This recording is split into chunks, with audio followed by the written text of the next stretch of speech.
Today on DNVR Buffs Live, an interview with our guy, Phillip Dukes. Dukes the scoop that you absolutely do not want to miss, coming to you right now.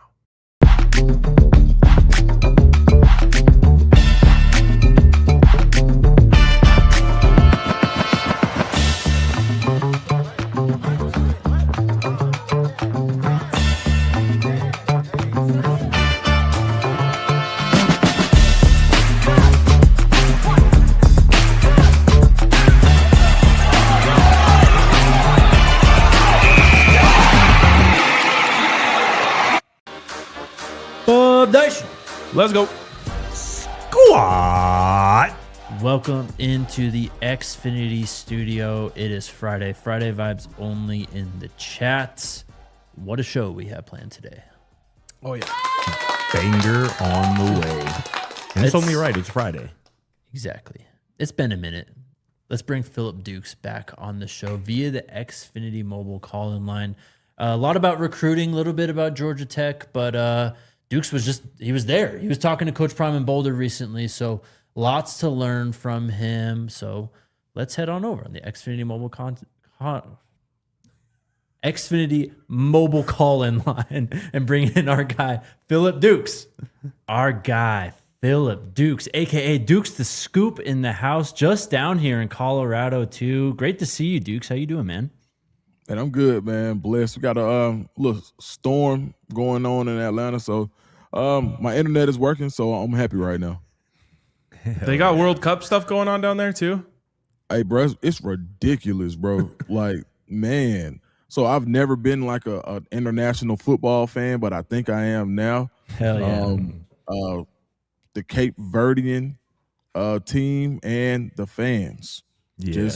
I'm just putting that out there. Especially the female fans. They're a little different.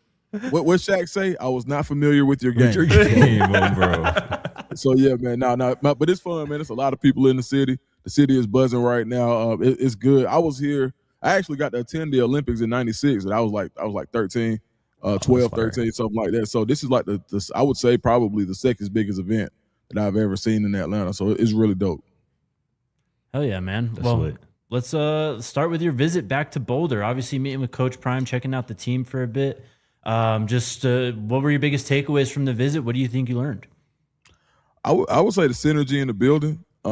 Just from so that if you've been up there to like the fourth floor, there's like an elevator that they walk you up to, and there's like and it takes you straight to the recruiting office. Well, they gave me that as a desk. Like it was like, look, this is you for the week. Thank you. All right, so I'm sitting there. And then just seeing people, hearing but there's a blind spot in there. So you can hear so many conversations, right? And to hear so many people talking about other people in a positive manner without them being there, I thought spoke volumes, right? Like where it was like the synergy in the building is so good, where you're hearing the recruiting department talking about the coaching staff because this guy likes this guy and we like this about this guy. And I'm like, all right, so the evaluations, I think, is really running like a well-oiled machine. And I think that even whether it's the addition of the coordinators, it's the renewed vigor of Coach Prime, if it's some of the additions to the recruiting staff, whatever it is, they're respecting the initial evaluations. Once it's almost like an assembly line.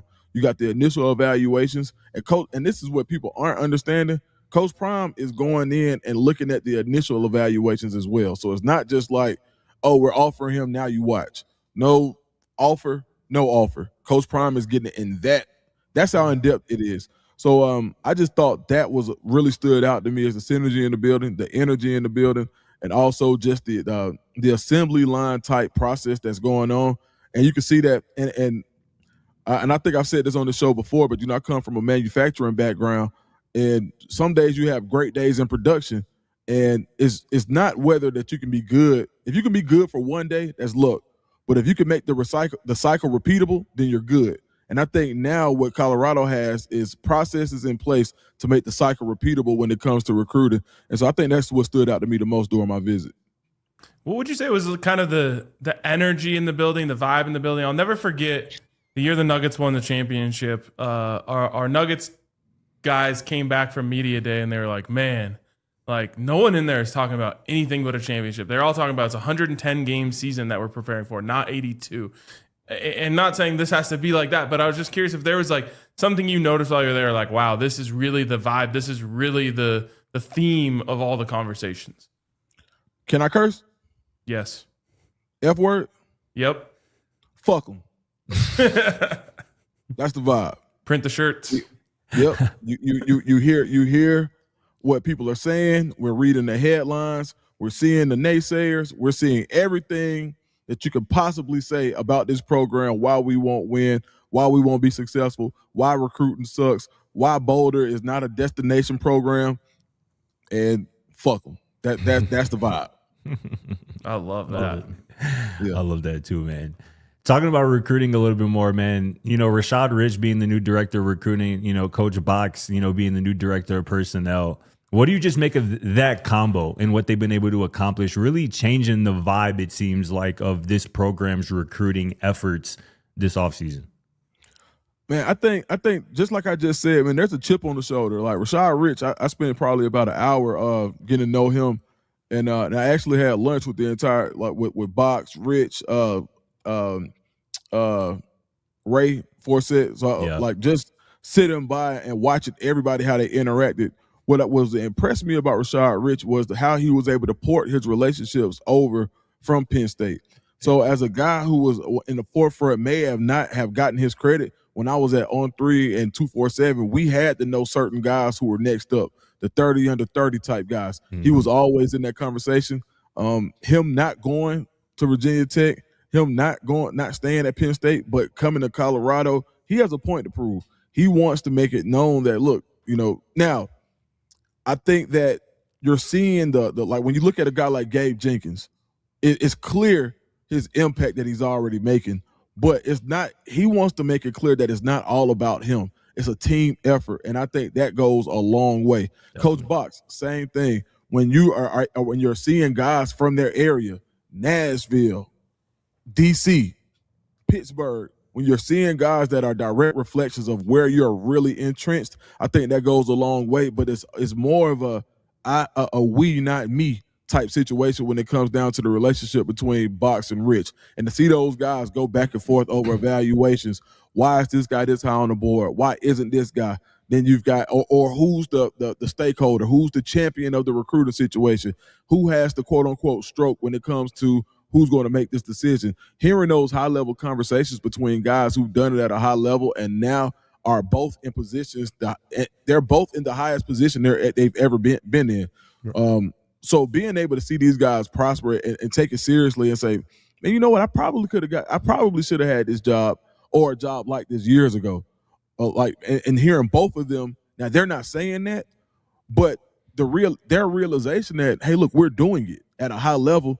I don't want this to be a fluke. I want to make this cycle be repeatable. That's the sense of the vibe I get between those two, specifically when it comes to recruiting. They want to lock down home, and they want to make it known that they're not one-trick ponies.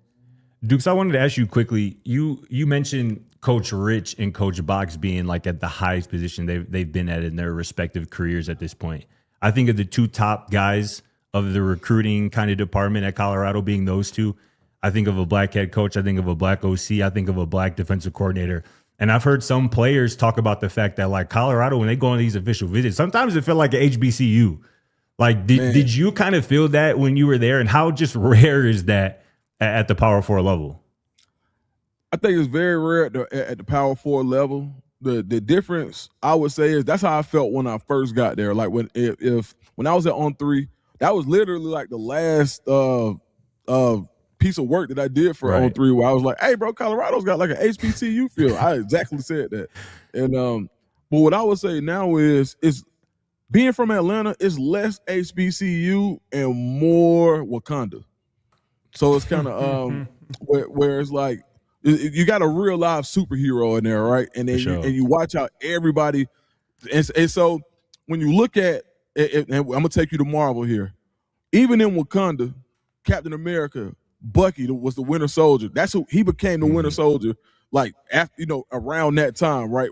Or he went to his next level in Wakanda. And I think there's just a natural level of can do. There's a natural level of greatness. There's a, hey, you can do this here. You haven't had an opportunity here. We're going to grow you. I think Coach Prime has put some vibranium in the building in the Champion Center where people are going and planting themselves and growing. So it doesn't matter if you're black, if you're white, if you're yellow, if you're orange. It doesn't matter. If you want to grow, that's kind of what that's what the ground or the I guess the soil has become in the recruiting center and the football department in Colorado. So the field, now mind you, hearing some Marvin Gaye in the middle of the day, you know what I'm saying? So, on Thursday, the Thursday before I left, dog, they were jamming. And it was people in and out.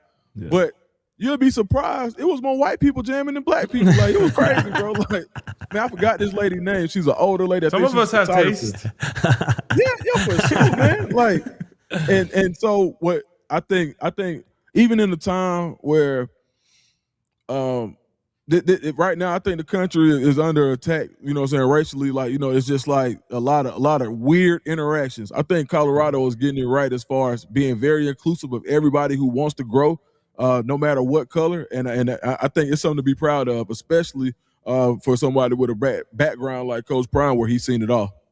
Definitely. Dukes, I wanted to ask you about Gabe Jenkins. He's one of the blue chippers who's committed right now. You kind of brought him up there.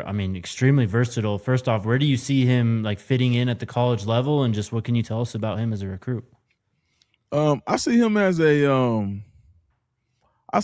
super athletic jumbo safety, where a lot of times when we hear the jumbo safety type deal, you think about guys who probably are going to shift into becoming linebackers soon.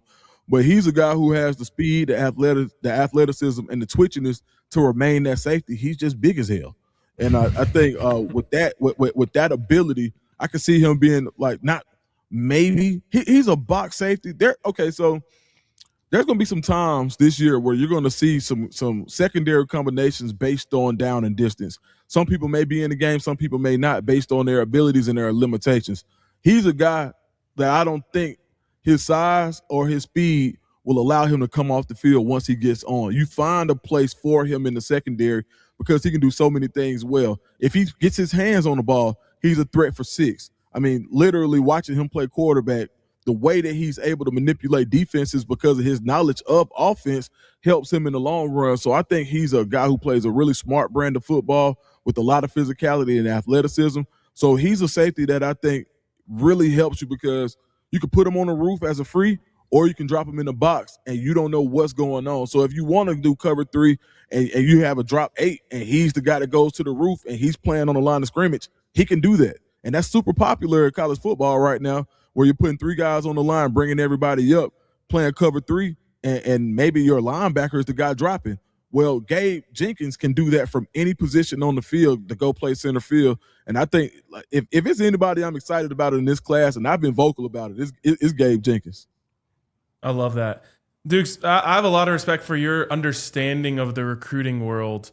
And you've been around it all. You've been around Auburn when they're hot. You've been around them when they're cold. You've been around Colorado when they're hot, when they're cold. How does a team get hot on the recruiting trail? What does it take, and how does it happen? First of all, I think it's got to be resilience, right? It's being able to be that guy who goes to knock on every door until they get a yes, not going home until you get a yes. And I think it starts there. But before even then, it's evaluation. You got to have solid evaluations on the front end, and then once you evaluate, you're able. Maybe there's a 4-star and a 3-star that you say, you know what, this guy's going to be about $250,000 less, but the traits are the exact same. Let's go get this 3-star where it may, he's going to pick up the phone for us on the first ring versus a guy that we got to call 95 times, but it's the same exact thing. So I think that's really important.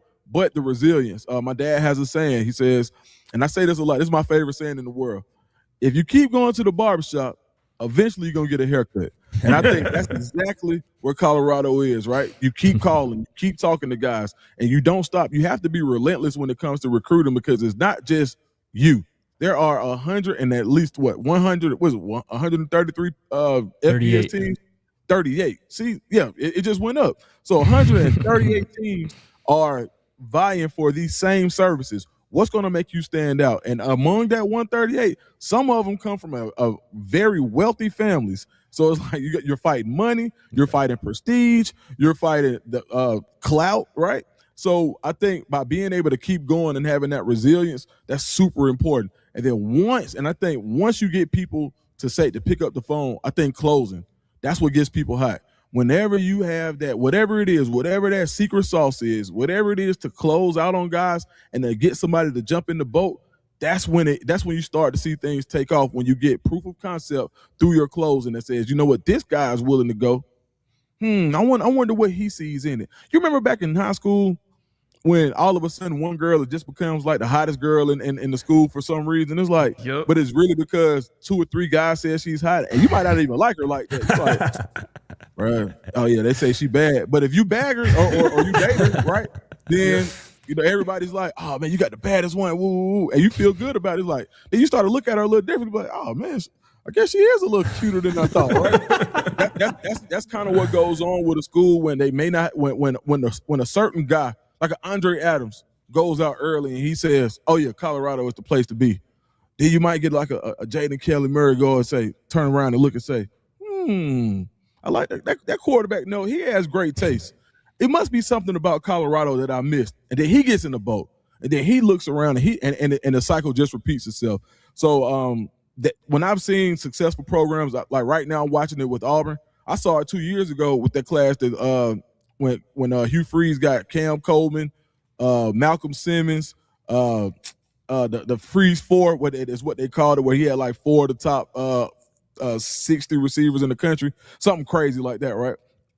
I've seen this happen plenty of times. I saw it happen 5 years ago when Kirby got to Georgia, or when he had his first #1 recruiting class in Georgia. I've seen this happen, and I think now it's not going to be a #1 class. I don't think it's going to be a top 10 class. I think it'll be a top 2 to 3 class in the Big 12, and it's going to be exactly what Colorado needs when you think about how effective they've been in the transfer portal.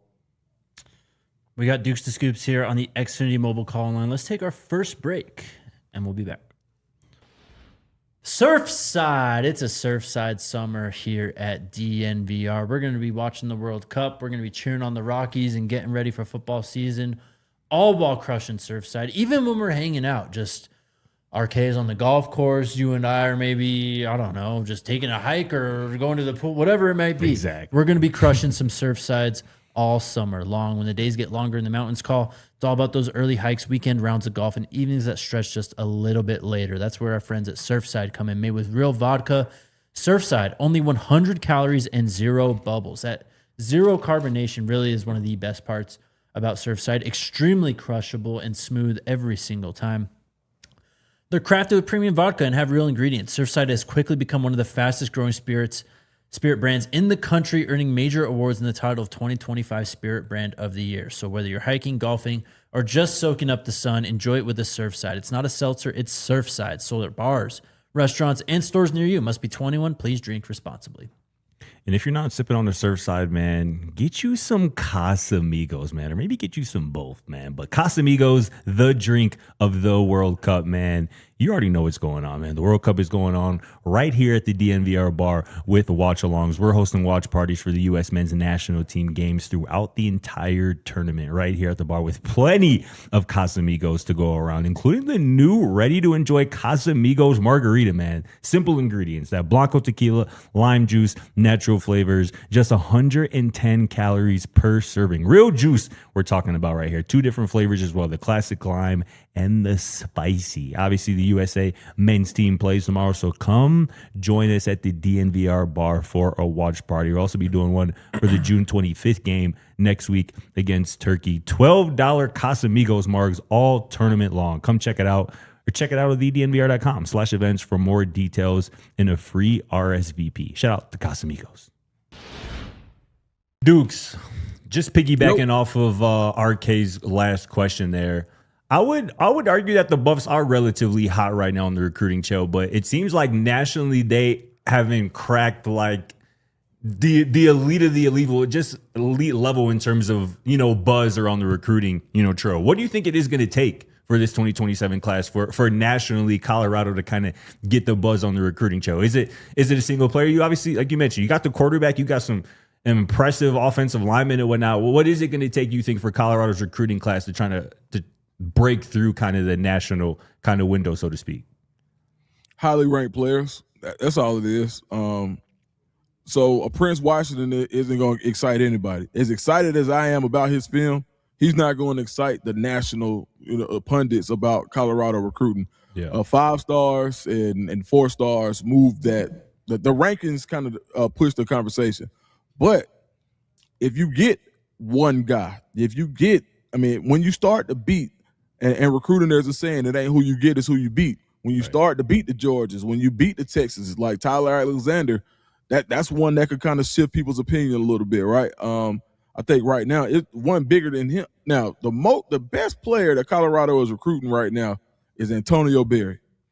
He is insane. I don't know if you guys saw the film, but it is ridiculous.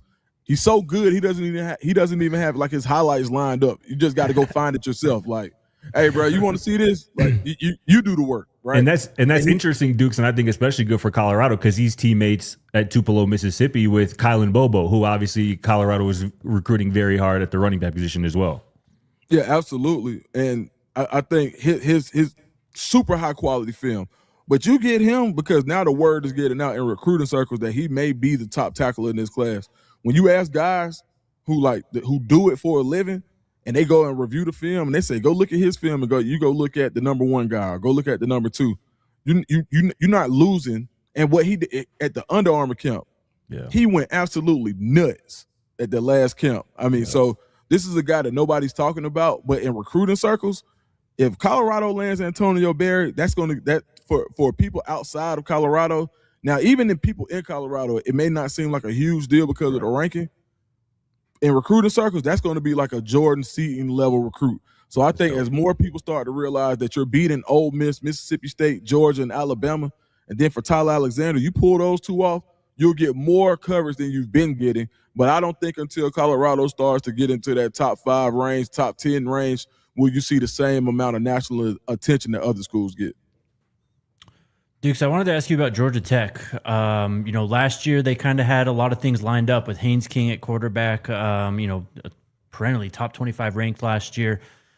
I think we're all in consensus that this team isn't as good as last year's team, but what is your overall impression of Georgia Tech and maybe early read as to how, they're going to utilize this new quarterback and Justice Haynes and all the changes they have on offense with the OC and all that too? Yeah, more pro style. When I talk to people in the city, they feel as if, first of all, Georgia Tech think they're gonna kick Colorado's ass. Like they that's how they feel. Fuck them. Yep. Yeah. Exactly. Right. Exactly. Yep. and that's how that's the consensus in the city. They feel, and there are a lot of people that feel as if like, okay, it's going to be the same offense, but it's not. George Gotsi is going to run more of a pro-style deal, and it's him and Chris Winkie, who was there last year. But there are more concepts that if you want to look at what Georgia Tech is going to run, look more so to what they did when Aaron Follow was the quarterback a couple of years ago after Haynes King got hurt, when they started throwing it around a little bit and ran more play action. That's kind of where you'll see Georgia Tech. They feel like they have one of the best backs in the country in Justice Haynes. And Alberto Mendoza, they feel like he's going to have a meteoric rise similar to his brother. Like nobody's watching for him, but he was named the starter already after a quarterback battle. They feel like he's the guy. He's a real guy. So I think that if Colorado, and just me understanding, I think Colorado has that same feel. Like, look, y'all think y'all got something. Like everybody's talking about the go-go, but you guys haven't seen the go-go with this level of talent. It's never been seen before with this amount of talent. And I think that says a lot. Now we've seen what Coach Marion has done with less. When at Howard, when he beat was it UNLV? Mm-hmm. Yeah, then upset. Yeah, then at UNLV he spanked. I think he spanked the Power 4 that year too. So one of those years. So and he played people tough with less talent. Imagine this. It's almost like having, like, if me and you go out and we got a pair of brass knuckles and we knock somebody out, it's like, okay, cool. But imagine a boxer with brass knuckles. Then it's like, oh, you got no chance in the world. That's kind of how I look at it when you look at the go-go and Colorado having actual offensive talent. So I think it's the game of the early season. It's one of the most important games of college football Colorado, Georgia Tech, because if Colorado does what I think they can do, they can put the world on notice, and that Texas Tech game is going to loom way larger with the win against Georgia Tech. Bro, you are absolutely cooking today with the metaphors. Man, I appreciate it, man. You mentioned Coach Prime kind of having his edge back. I'm curious what that looks like when you're inside the building. Man, watching him be everywhere, like me sitting where I was, and then somebody coming to get me to tell me to meet him here, or him saying, "Hey, come on," like, or the guy when you see that cow with I forgot his name, but my man with the cowboy hat that's always around, Officer Rhodes. Officer Rhodes. When you see Officer Rhodes buzzing around, Coach Prime ain't far behind, and that cowboy hat was moving like there's a line dance going on. So at the end of the day, Coach Prime going and checking out multiple things, being in multiple places at one time, I think is that's the energy to see him moving at the speed that he's moving and talking along the way, slapping five. Hey man, how you doing? Just the energy, and I would say this, like when Man, he sent us Miss Tracy to come get me at one of those times and to come meet him. And I get in there and I'm watching him and they're watching film. The level of excitement that he has to watch film about guys in the 11th and 12th grade to be a Hall of Fame football player, that let me know right then. It's like, hey, he is locked up again, bro. Like he is locked in. Like he's watching this film as if he's got to play with these guys tomorrow. Like that's the level of locked in Coach Prime is, and that's how it feels because he's involved in everything. It's like now previously when I was there, I kind of felt like, when I talk recruiting with, unless it was like a 5-star guy, I talked about recruiting like the 3 stars with, the guys in the recruiting department. I could talk to about like Derrico. If you talk to Coach Prime about him, you better have some time on your hands. He loves that guy, right? You know what I'm saying? So, and this is a 3-star, 5'9" corner. But to hear him talk, man, it's a guy who came to camp that Coach Prime absolutely loves. And I'm not gonna say who. I don't know what's gonna happen, but I know Coach Prime loves this guy, and the amount of attention that he's been paying to the smaller things. Now, I'm not saying he wasn't before, but it is obvious now. So I think just his presence. He was sick as hell last year, dog. You know what I'm saying? I think a lot of people lose that, and I'm not making excuses. I'm just telling you the truth. Like, he didn't know if he was going to die or not last year, just to be completely simple. That man was making his will out. And then he's, doing, like, unheard of procedures to get back to the field. So I think that sense of urgency is the same sense of his urgency to get back is his same urgency to excel this year. And for someone who's done the things that he's done, that says a ton.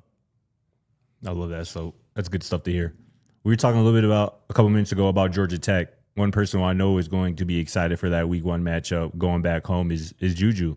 And I know you have some familiarity. You have a relationship with the Lewis family. Just what have you heard or seen just about Juju this offseason? Obviously his development as he kind of gears up to be the guy, for the first time officially here at the college level. I think first and foremost, you can just see what he did with his body.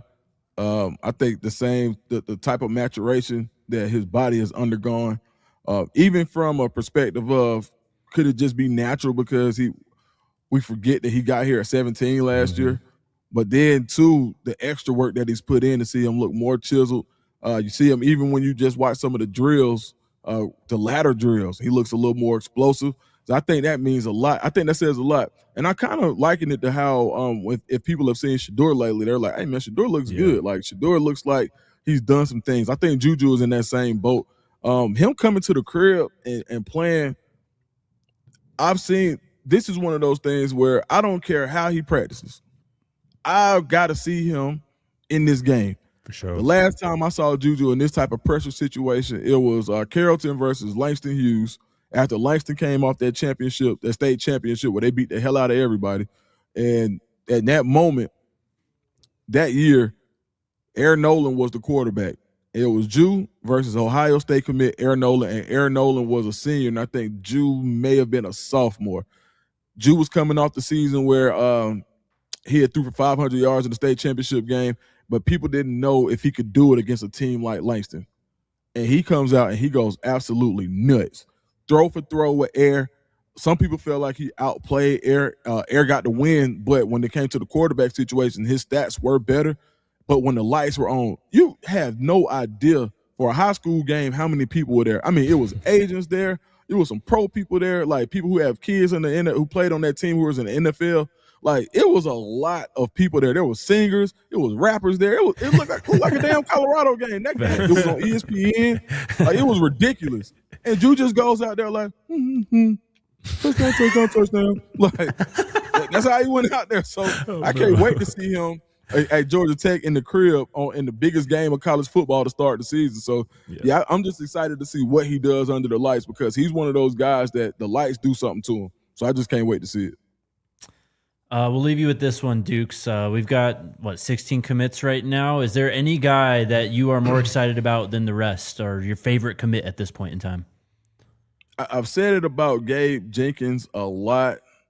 I would say, I'm going to give somebody else a look. I would probably say I really like Samari Howard, but I go Barack Willis just on the strength of the fit and the need to have a guy like a quote-unquote war daddy, someone who he gives the same exact vibes as a London Merritt. London Merritt would have been he was a 5-star the whole time, but he didn't grow, right? He didn't get over 6'3". They had him projected to be 6'5" and 6'6". I was in some of those meetings. They was like, he topped out early, but his football didn't top out. He just didn't get this prototypical size that you guys wanted. Same thing happened to Barack Willis. He grew early. He was about the same size he was. He's been about the same size for a couple of years, and he was projected to get into the 6'5", 6'6" range. Well, he's 6'2", 6'3". That doesn't make him a worse football player. I mean, and when you watch the film and you see how sudden he is, when he makes his mind up and he diagnoses, he says, all right, that's where I'm supposed to be. It's like he's shot out of a cannon. I think and his ability to stand up and play. When you talk about having a one-man wrecking crew to set the edge, last year, RPO, get the ball outside. If you wanted to beat Colorado, the quarterback is multiple quarterbacks still running. I mean, they were running so – if you looked at the yardage, it looked like a cross-country match. I mean, it was ridiculous. And from that perspective, being able to set the edge and being able to maintain gap discipline and integrity was something that Colorado was not able to do last year. A player like Barack Willis allows you to do that, allows the linebackers to flow. And when you put him with the linebackers that were recruited last year in the future, I'm thinking next year if Barack Willis gets on the field and you got maybe a Rodney Colton and a Crawford behind him, the way that we've seen them flash early with a safety like Braylon Edwards, I think that quarterback running stuff, it goes out the window. So I'm excited about Barack Willis for what he can do, not only individually, but how he helps the entire defense. Love that. Awesome. This was epic. Great stuff as always, Dukes. Yeah, we got to link up soon, do some content in person. Hey, whoa. Listen, Jaquan, we got to talk about this. Yes, I'm hearing that even after you've been named Jaquan, you have still not went and finished the movie Friday. No. I finished this last night, bro. Okay. I finished this last night. I watched the whole thing last night. Okay, we got to the bottom of this. Yes. Why don't we make movies like that anymore? They just don't make movies They don't make like anything They anymore. really don't. Just two dudes smoking weed getting into trouble. Why is that not a thing anymore? Yes. Man, the best. All right, Jay, My boy has been enlightened, dude. When I'm wrong, I'm wrong. Yeah. I knew it. I told Scott. I said, Scott, I don't believe Quan was. I ain't either. Yep. But no, man, hey man, appreciate y'all having me. So, Jake, hopefully I can get you on next week. And RK, I need you on too, my brother. Man, thank y'all for the support. Anytime. Let's do it. Love Dukes. Okay, man. Appreciate it, Dukes. All right, bet. Benny Hanna, the GOAT, man. The hibachi grilling experience you've come to know and love. They still got that going on. You know, the shrimp toss, the heart-beating fried rice, the onion volcano, all the classics. But check it out. Right now, they're running the 369 happy hour. We're starting at $3. You can get specialty rolls, cocktails, and premium bites Monday through Friday at the Denver and Broomfield location, 3 to 6 p.m. I mean, it's a little change, little twist on the hibachi grill experience, but you know, sometimes you don't have time for the entire experience. So whether you're on a lunch break or whatever it may be, you just want to drink after work, hit them up for their happy hour. Maybe you do want dinner. Well, they got the Wagyu of the world going on right now, so you can try the most premium steaks from all over the world, Japan, Australia, and the United States. Make sure when you do that, pair them with one of their butters, the hot honey, the lobster, Wagyu umami, or truffle butter. So you can make your reservation and find out more when you go to benihana.com. Shout out our friends over at Benihana. And shout out to our friends over at Toyota. I'm going to start telling you guys just like little features of my Toyota that I love. Yeah. The one Please. that I've really been on recently is the full view camera. It's like, it's not just the backup camera, Like on top? but yes, it's showing you like a 3D Stop it. over the top view. It's like your car like sent out a little drone Nah. and then it shows like what looks like your entire car Third person view. from a third person view. Wow, that's sick. It feels like an out of body experience for your car. Oh my god. But like, you know, you're coming into a parking spot, you just press that and you can see how in between the lines you are rather than have to like peek out. Facts. Never knew I needed it. That's Now I don't know how I could live without it. so clutch. It's a beautiful thing, and it's on my Toyota, my 2026 Land Cruiser. You got to get one of those or whatever it may be at a Front Range Toyota store near you, including AutoNation Toyota, Arapahoe and Centennial, Corwin Toyota in Boulder, Groove Toyota in Littleton, Mountain States Toyota in Denver, Stevenson Toyota East in Aurora, and Stevenson Toyota West in Lakewood. Toyota is a proud partner of CU Athletics and the official vehicle of DNVR. Let's go places. All right, back on the show. Massive thank you to Phillip Dukes, a.k.a. Dukes the Scoop, coming in on the Xfinity mobile call-in line. That boy was cooking, wasn't he? Yeah. That was one of my Lots- favorite guest appearances we've had in a long time. I mean, it's For Dukes the Scoop. What else can you expect from the guy? He always brings it. He does. Lots to get into. Who wants to start off? Biggest takeaways from what we just learned from Dukes, his trip to Colorado, recruits, Georgia Tech. I got a couple. You want me to start? Go ahead. I got one. He mentioned something that it really didn't like settle into my mind until afterwards. But when he was talking, obviously, about some of these commits in his 2027 class, particularly on the defensive side of the ball, what is something that has hurt Colorado defensively the last couple of seasons? Run defense, Deion says, specifically quarterback run. And when Dukes talked about thinking about that when you're recruiting, when you are targeting some of these kids like a Barack Willis, like a Gabe Jenkins who plays quarterback, who has this size, you know, for a power forward safety, maybe even more than you would expect.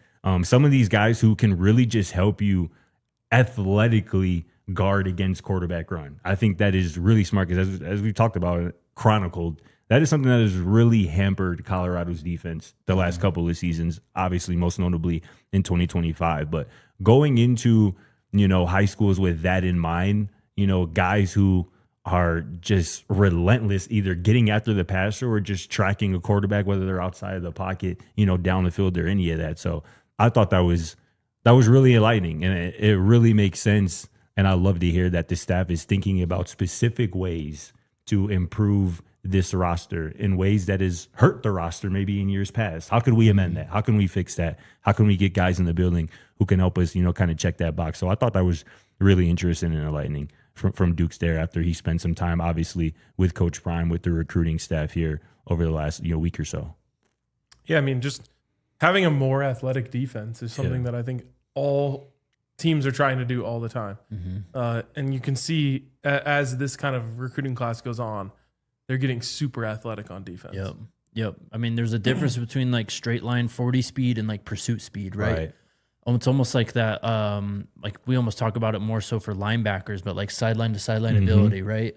That's exactly what it is, though. It's how you just put a cap on big plays, almost per se, right? Like when you're able to chase stuff down, whether it's sideline to sideline or you're chasing guys down from behind, like either way, like those are touchdown saving plays. Those are big plays that can change the course of a game. And how many times have you seen it? We saw it last year in the Delaware game, how Ben Finiseth chased down the runner downfield and you cause a fumble, right? Like punch.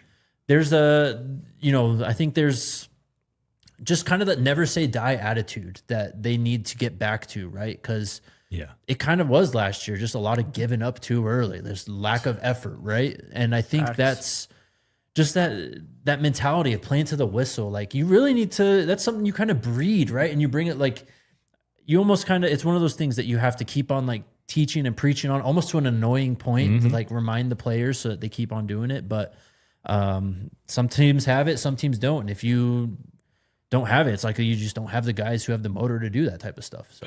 Fact. The number one thing that stood out to me, fuck them. We printing them shirts soon, man. Yeah, I need that. I love that. I think that was a big part of what made 2023 special. 2024. Yep. They're all running together now. It has to be that attitude. It has to be us against the world. It has to be nobody respects us, nobody likes us, nobody believes in us. Because in large part, they don't. Yeah. Yep. You know, we're seeing these rankings. Somehow we see On 3 ranking Coach Prime the 15th coach in the conference. We see several outlets putting Colorado as a 15th team in the conference. No buzz, no, award buzz, no anything. It has to be us against the world, and that's a powerful thing if you get to capture it. Definitely. And so that might have been the best thing Dukes could have said to my question of like, what's the attitude in there right now? Because I think that all these guys believe in themselves and they believe in each other. Yeah. And they're starting to realize that that's all they got. Obviously they have the fan base. Yeah. Right. But that is a powerful, powerful thing. That's something that can permeate throughout the entire roster, the entire locker room. Well, I think They think y'all can't coach. Fuck. I think that's why recruiting's so good right now too. Is they're finding those type of guys, right? They think y'all can't recruit. Fuck. They think all y'all coming from the lower levels, the Scuderos, the Cam Perrys, the Gideon. They think that y'all can't replicate what you guys did at that level, at the Power 4 level. Yep. Fuck. Yeah. Hell yeah. Show them. I love that as well. The full earmuffs episode. Just put that in the description. No, for real. We might have to. My big takeaway kind of takes us into the next segment, I think. We're going to talk about pretty much every single recruit here. So it's been a long time since we kind of ran through the commit list. Yeah. Maybe some reminders of guys who we liked and, we just haven't talked about them, and also just a refresher. And so we'll start here with our Xfinity X Factor for the week. And that's our guy, Gabe Jenkins, the safety out of Pittsburgh, Pennsylvania, Amani Christian Academy High School, 6'2", 187 pounds. If you remember when he committed about a month ago at this point, and we watched the tape on that show, and Mr. Everything. There's maybe 3 or 4 of those we've seen this year where it's like, oh, we just got one. Yeah. And he was one of them without a doubt. Extremely athletic, plays all over the field, as you said, Mr. Everything. But Yeah. as Dukes just broke down, what it sounds like to me is like their ultimate version of like Rando is what they view out of Gabe Jenkins, where he's someone who doesn't have to come off the field for rundowns. He can cover, he can run sideline to sideline. And that like kind of size speed combination is really, I think, the driving force why he's a blue chipper. 100%. Yeah, I love that. I mean, this is a dude, before LaMarcus Jones commitment, at least according to 24/7 Sports, Gabe Jenkins was the highest ranked recruit in this 2027 class for Colorado. Still number 2 just behind LaMarcus Jones, again, just according to 24/7 Sports. But this somebody, a former Penn State commit, would have stayed committed to Penn State, most likely, if Rashad Rich had not left and joined the Colorado Buffaloes recruiting staff or whatnot. And this is a get. Like, you need big, rangy dudes in your secondary who can be versatile, who can be just as effective on first down, first and 10 as they are, and maybe third and short or second and long. And that's what Gabe Jenkins is, man. Just one takeaway too quickly that kind of ties in what Dukes was talking about earlier. Like, Coach Prime obviously is being aided by his health being in a much better position this year as opposed to this time last year. Right. But the fact that he is on the ground floor of watching these kids highlight tapes before an offer goes out, not after an offer goes out, but before, and kind of giving, I like that, send them an offer and see what comes of it. And I can just imagine Coach Prime watching Gabe Jenkins on film and just loving everything he's seeing. We know Coach Prime is somebody who believes in certain kind of height, weight thresholds for certain positions. Yeah. And, Gabe Jenkins at 6'2", 190. That's going to be, 6'2", maybe 6'3", 210, looking like Rando, I think, in a few years. So I think Gabe Jenkins is certainly worthy of being our Xfinity X Factor here. I think this name came up when we first watched the film on Gabe Jenkins. But as Dukes was talking about him, I was just thinking about Kyle Hamilton. Yep. Me too. That combination of size and speed and range and all of that.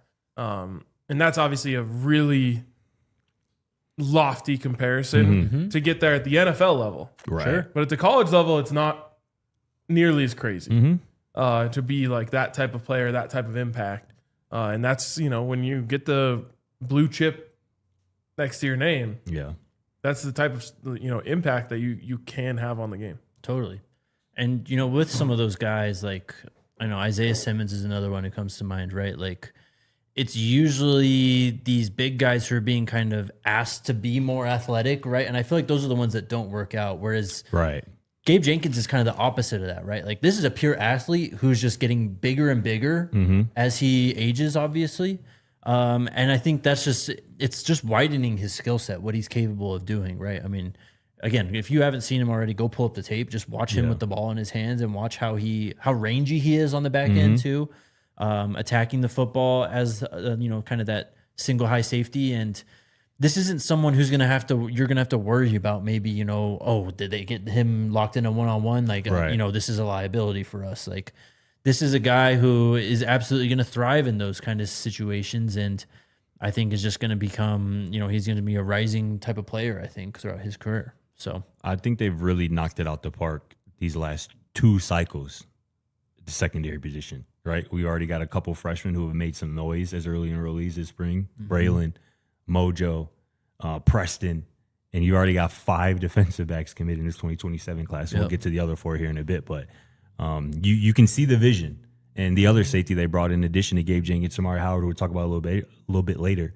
Like, they have really complementary skill sets. And again, you kind of see the vision of what they're trying to put together there in the secondary with these young guys. One other thing Duke said that I wanted to dig a little deeper on was Coach Prime's edge.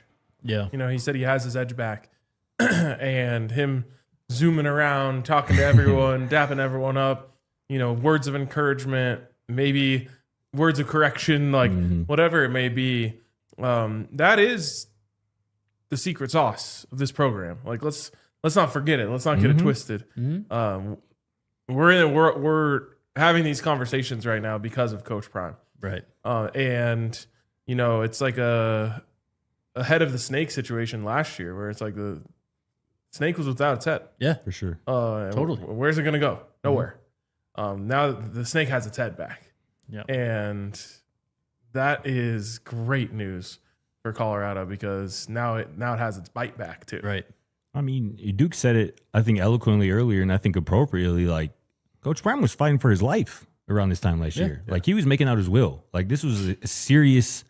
He was worried about how long he was going to be here, going through, taking on a different Coaching procedure. wasn't on his mind. It wasn't at the top of the list. Yeah. You know what I'm saying? And now he doesn't have to worry about that, thankfully. And now he can focus and maybe get back to maybe be even more recharged. And it seems that's exactly what's happened.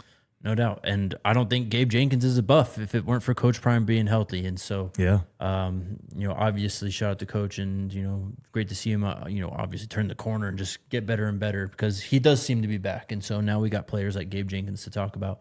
Gabe Jenkins, our Xfinity X Factor of the week. Imagine that. Let's keep on moving through the list. You mentioned his name already, Scotty, but LaMarcus Jones, in terms of 247 ratings, he is the top ranked recruit in the class. And it's, you go to Rivals recruiting rankings here. We have a consensus top 4. There's 4 guys who are maybe one system has them as a 3-star and the other has them as a 4, but these are blue chip players in one way or another. Yeah. Gabe Jenkins being the first one, LaMarcus Jones, who we're about to talk about, Andre Adams, we'll get into the quarterback again, and Jaden Kelly Murray. But LaMarcus Jones, a 6'5", 285-pound offensive tackle from Brentwood, Tennessee, a new pipeline that's emerged. Maybe not even new, just it's been more entrenched this year, this Tennessee pipeline, with Coach Box at the helm. Well, he's from Mississippi originally. He transferred to Brentwood ahead of his senior season, but I mean, that's another pipeline. Gunnar White leading that Mississippi pipeline, Mr. Mississippi, getting a guy like LaMarcus Jones out of there, who is a former Ole Miss commit. This is what you got to do to be taken seriously as a big time program. You got to recruit the trenches. You got to get these large humans, as Brendan Marion likes to call them. And LaMarcus Jones was a great ad, and I think aided by the fact that Andre Adams now has some maybe close proximity. Now they're both playing in the state of Tennessee for high school, and obviously he helped in those efforts. But LaMarcus Jones, again, you got 5 offensive linemen. We'll get to the other ones, but this is as big as they come. it's kind of becoming prerequisite for a lot of programs now, but the combination of size and athleticism is non-negotiable in a Brennan Marion offense. Mm-hmm. And LaMarcus Jones is a great combination of that. Like, I can't remember the name of the guy, but he was like flirting with CU, and then he threw the hat away. He went to Oregon. Oh gosh, Jaquan McCroy. Jaquan McCroy doesn't work. Exactly. No. Doesn't work for this. Exactly. Does not work for what we're trying to do here. LaMarcus Jones does. Mm-hmm. And you go across the board of whether it's a target or a commit, all of these offensive linemen have a great combination of size and speed, or size and athleticism, and in some cases speed as well. And it's going to be really fun. I hope, it's hard to get too excited about recruiting, but I hope we get to see like the final form of some of these players, because these guys are built for it. Definitely. Yeah. First line of LaMarcus Jones scouting report on 247 is physically gifted offensive line prospect that could hit big after a developmental period. Yeah. Next up on the list, Andre Adams, the quarterback out of Antioch, Tennessee. Probably the guy we've talked the most about this offseason in terms of recruits, and deservedly so, being the quarterback, but someone who has come across as very mature. Some of the names that he called out about 2 months ago have already given their pledge to the Buffs. Yep. So he's already kind of demonstrating those leadership abilities, and it's, Dukes kind of mentioned it there too. Like, he might be the one where it's like, oh, Andre Adams going to Colorado? Well, let me take a look here and see what's going on. But it's produced results. I mean, where are we overall? It's like a 35th to 40th ranked recruiting class nationally right now. And exactly. I don't know how much of that would be possible if it weren't for Andre Adams, a quarterback, getting on board early. Especially getting him on board early, right? So he can help in these recruiting efforts. I don't think this 2027 recruiting class has 16 commits in it, or is as highly heralded as it is currently if Andre Adams didn't, commit early on in the process. And this is, I think, if Brennan Marion was creating a quarterback in a lab to run the go-go offense, excuse me, it would look a lot like Andre Adams. And this is a really talented passer. And I was talking to Dukes, earlier today for a video on his channel, and he asked me, like, as a former quarterback myself, like, what are the things that stand out to me about Andre Adams? And I think I mentioned both of them when we watched this film, but one of the main things is, although he is a very gifted and talented runner, he ran for almost 900 yards as a junior, almost 10 rushing touchdowns.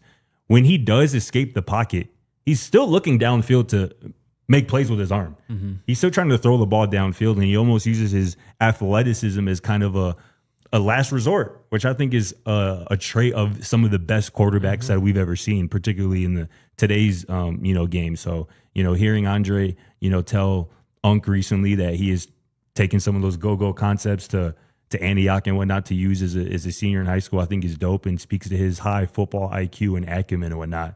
And as you alluded to, Jake, this is a leader too. Like, a big part of the quarterback position is getting guys to want to play for you and play with you. And I think Andre Adams has that box checked very early. I also think it speaks to the fact that he doesn't think that Brennan Marion is one and done. Like many people think. Good point. And all these guys, I mean, I think especially the offensive commits, right?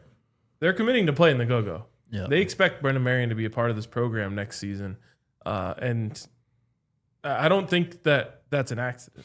Like, Brennan Marion isn't telling them, like, well, we'll see.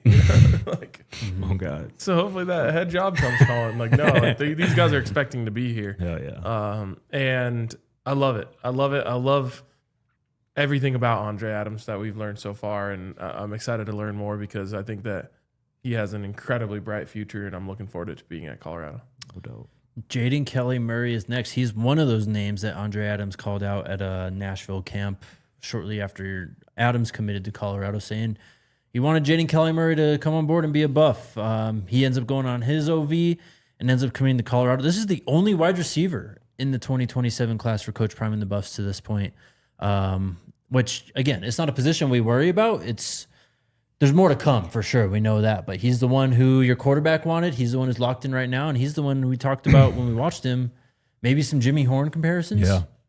And I think the fact that Jaden Kelly Murray at this point still is only only wide receiver commit in this 2027 class, in my opinion, speaks to how this recruiting staff feels about him. Like, we can wait a little bit on other receivers. Like, we feel like we got our top guy, maybe on a recruiting board at this position already locked in, and we can focus our efforts on the offensive line, on the defensive line and whatnot. So like you mentioned, I definitely get some Jimmy Horn Jr. vibes from Jaden Kelly Murray, just his speed, his burst, acceleration.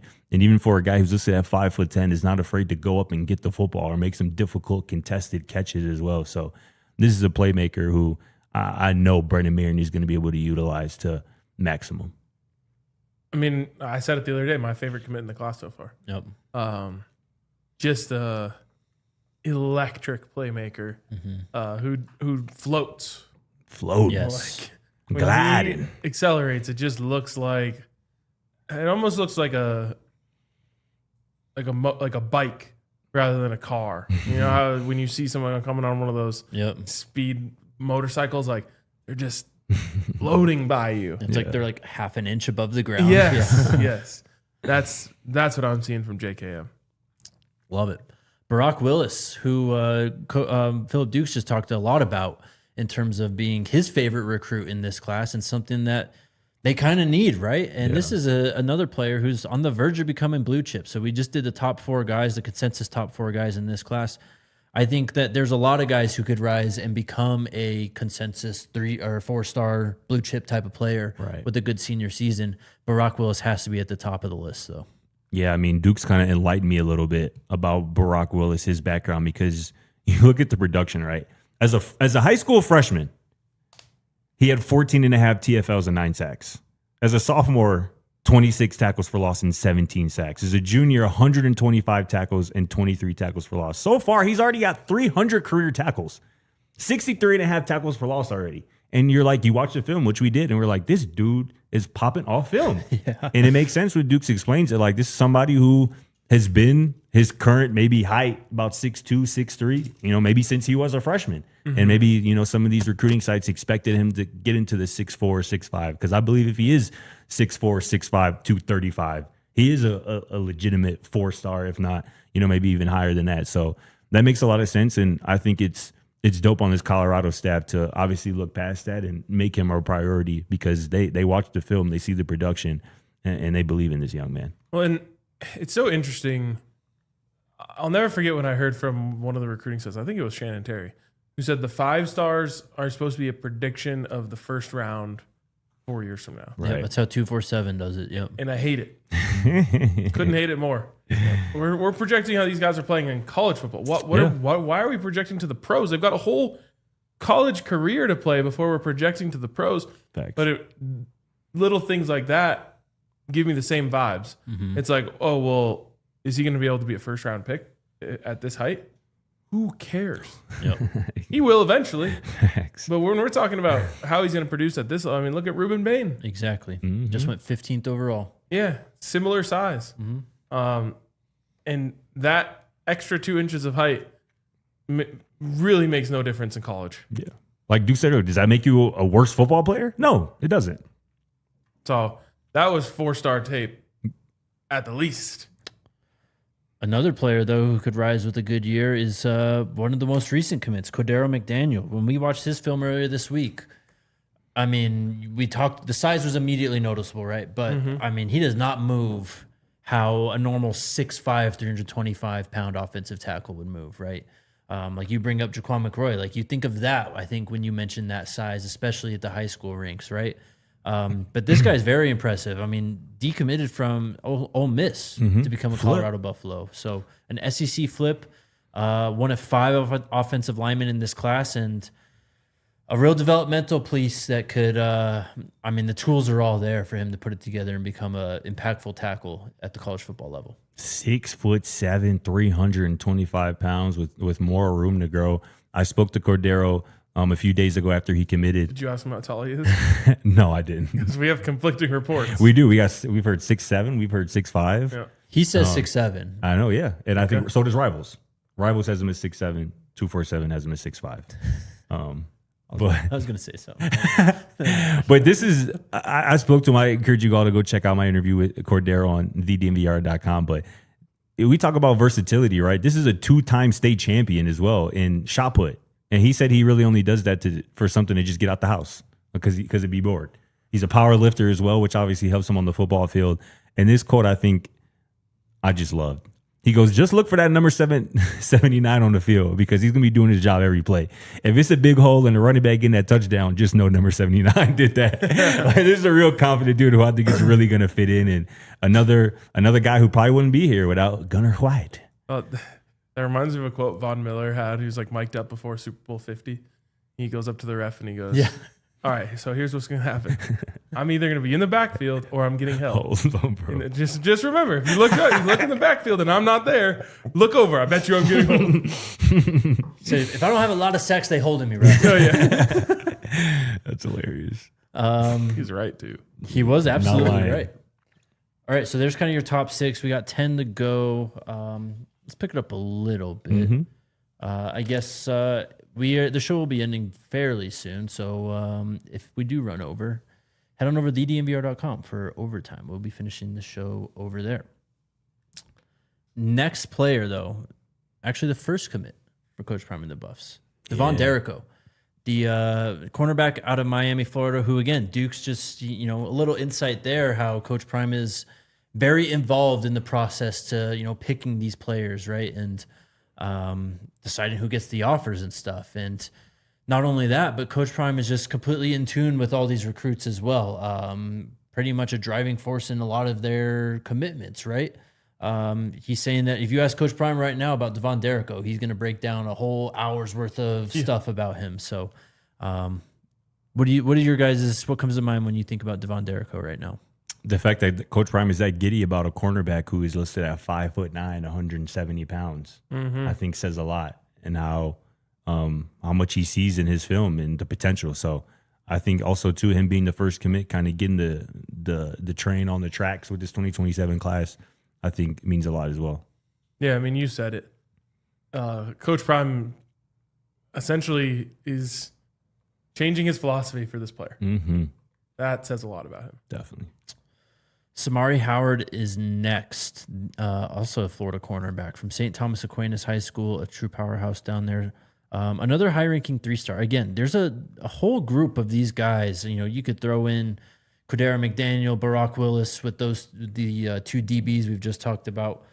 Kenny Fairley as well. Like, these are all high-ranking 3-stars. Great years in 2026 could result in big ratings jumps. We saw it with Carson Crawford last year, right? Anyway, Samari Howard from Fort Lauderdale, Florida. The Buffs beat out, a handful of Power 4 schools, but a real riser potentially in this class. A real ball hawk too, consistently around the football in the pass game, in the run game. He is listed as a corner. I think he played a lot of safety at St. Thomas Aquinas, but that versatility that he has, he can be comfortable at either spot and make a real impact. I like Samari Howard a lot. And as I was talking about earlier, a real complementary skill set to Gabe Jenkins, which I think is beneficial as well. Yeah, the versatility too is something that I think college coaches are valuing more and more, because we saw it happen with Boot Carter. He comes here, you expect him to play nickel, but now he's going to play outside. Like, you kind of get into the system and they shake it up and toss the dice out and see where everything lands. Like, you want to be able to go to any spot on the field, whether that be nickel, corner, or safety, if you want to get on the field. Kenny Fairley is next from Creekside High School in Fairburn, Georgia. I don't know. Some would say slightly undersized at 6'5", 270 pounds, but it seems like they learned a lot from what Block Bully brought to this team a couple of years ago, and that kind of translated to this offseason, I think, with Santana Hopper, Ezra Christensen, among many more on the defensive line. It's a leverage game, and these guys just understand leverage. Maybe they're more at a natural physical advantage to play to that way. But Kenny Fairley was one of those guys too who was making plays out there in Georgia. I remember liking his tape a lot when we watched him a few months ago. Physical violence. That's what Kenny Fairley's game is about. I spoke to him earlier after he committed. He goes, I'm twitchy. I put hands on people. I'm very physical and I can rush. It's like second nature. I call myself not baby Sap, but a baby Aaron Donald, Fairley says. And another quote I think is hilarious, similar to the Cordero McDaniel one. He goes, I like to use my hands because I have violent hands. So if you line up in front of me, you're getting touched, and it's going to be a long day for you. I might have to change my favorite kid. I forgot. It's been a while since we talked about Kenny Fairley. For sure. This is a good exercise. I love that guy. All right. 3 straight offensive linemen coming at you here. Let's start off with Jaden Lindsay, though, a guy who we kind of talked a lot about this year. From only Maryland, he had a lot of buzz, connected to CU, comes on that official visit earlier this month and makes it official with his pledge to the Buffs. Rashad Rich and Gunnar White credited as his primary recruiters, 2 guys we've talked a lot about as making a difference in this year's recruiting class. And Jaden Lindsay is kind of the poster child for both of them in that way. Yeah, as you were talking about earlier, right? The combination of size and athleticism. I talked to Jaden Lindsay after he committed. He goes, I'm the most athletic offensive lineman in the country. You turn on the tape, I finish every play, and I'm dominant every play. This is a dude who has the right mindset. And as you mentioned, he told me that he wouldn't be here without Rashad Rich, who obviously was recruiting that DMV area very heavily. I love guys who talk like that, because once you say that stuff out loud, you can't go back. Like, if I was your coach and you took a play off, I'd be like, oh, but when you talk to the media, Damn, bro. you're going to have to run for this. You're going to have to show me if that's what you mean. That's who you are. I just love that, because once you put it out there, there's no going back. And he's about it. He is. Next up, another Florida boy, another offensive lineman, Zaquan Linton, one of the more recent commits for Coach Prime and the Buffs, part of the weekend that Jaden Lindsay came to town as well a couple of weeks ago. Some high-profile names involved in his recruitment also, obviously being from Florida. Miami was in there. Florida has offered as well. Kentucky, Louisville in that area also. But, 6'5", 293 pounds. They are just getting some of the biggest bodies they can on that offensive line. Not only that, as you just mentioned, these guys are athletes too, and he's one of them. Yeah, a true tackle who can play some guard. And this is a former Miami commit. Zaquan Linton is, who goes to the same high school as another Colorado target right now, Tyler Alexander, down there in Palm Beach Central in Wellington, Florida. You need guys like this, multiple of them, to stack in each recruiting class to build out from the trenches. And Zaquan Linton is a really, really nice ad. Yep. Next up on the offensive line, Jaden Talib, one of, I think, my sneaky favorites. I love how he plays center. He's another Talib, of course, too. Yep. By the way, I saw Key post a video the other day. There's a Talib quarterback out there. I saw that too. We're getting the 22 Talibs. No, for real. One way or another. But Jaden Talib, again, just really nice movement skills at the position at center, and I think kind of underrated because he is a center, a true center, right? And they're going to be slightly smaller on the offensive line, but again, the movement skills are there for him. Physical, smart, got that Talib edge. It's that's a fun one, and we're 20 away. Thanks. One of your favorites, Scotty, Drew Sapp from Lakeland High School in Lakeland, Florida. Another player, kind of like Jaden Lindsay, who has been, and Kenny Fairley, connected to the Buffs for a while. A lot of buzz. Obviously, they come on their visit and then they make it official. Coach Johnny Mack, the running backs coach's primary recruiter after being a legend at Lakeland High School. He brings another one of his here. I love Sapp's game. Talked to him, interviewed him recently, and he told me something that I don't think I've ever really heard from a recruit, saying that when he was on his visit, he asked Coach Prime, what sets me apart from everybody else's film that you watched? Coach Prime told him, I can tell with your physicality and your violence what kind of mindset you have on and off the field. That's what I'm looking for. I'm looking for a leader.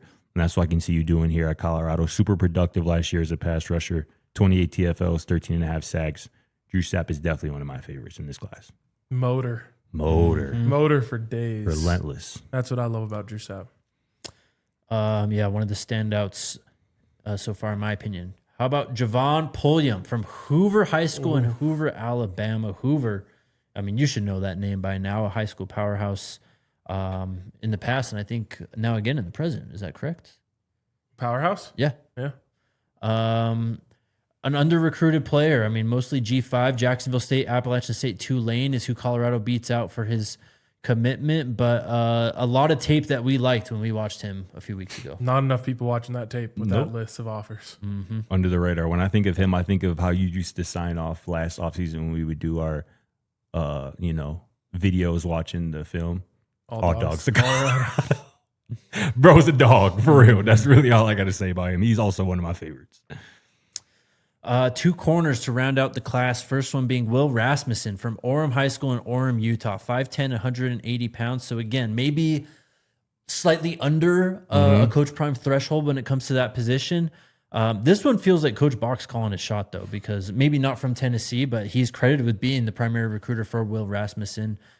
Utah was involved in his recruitment. He did have some big offers, but another kind of under the radar player who, again, I remember watching the tape and it's like, this guy is just, he's all about attacking the football. And it goes back to what Coach Prime said about playing that position too. He wants guys who want to make a play, not just guys who don't want to get beat at that position. Yeah, to me, this one, aside from the player himself, speaks to the national recruiting footprint of Colorado. And you could say, oh, well, Utah's right next door. Yes, but everyone say, oh, they're only recruiting Florida. They're only recruiting the South. Like, no, they're recruiting anywhere where they can find a dog. And Utah is not a place that Colorado traditionally goes in and gets players. But they found a guy that they liked and went and got him. 25 PBUs last year. 14 PBUs the year before. Why are they trying him? They got to stop. Maybe they'll learn their lesson when he's a senior. We'll see, though. Ball hawk. Last player, Prince Washington, 6 foot, 180 pounds from Houston Lamar High School in Houston, Texas. The Buffs beat out Houston and North Texas. Again, kind of under the radar, not really recruited as much. Also does track and field, so he's a burner. But, you know, some rising programs in Houston and North Texas who are going after him. So maybe a really good steal for the Buffs for a player who doesn't really have the buzz at this point. Mentality. Dukes and I were talking earlier today about Prince Washington, and when we watch his film, right, he highlights, this is a 4-star receiver that I'm going against right here. Watch what I do. I love that. This is a 5-star receiver right here. Watch what I do against him. Like the mentality, a dude who isn't afraid of the big matchups and being left alone on the island in one-on-one coverage against really good players. So I think a mentality is the biggest thing about Prince Washington that impresses. And definitely had to be what Coach Prime fell in love with. Yes, exactly. There you go. That's the show. First time in a minute we've kind of done a class recap, but again, we feel really good about this class. Yep. Yeah, we do. As does Dukes in the program, it seems too. So, and I think we ain't done. Facts. That's facts. That does it for us this week. We're gonna head out and get ready for this USA game. So, and you're there. Congrats. You're having right so much fun right now. Little TikTok transition. We'll be back on Monday. See y'all then. Go Buffs. We all silly like the mayor.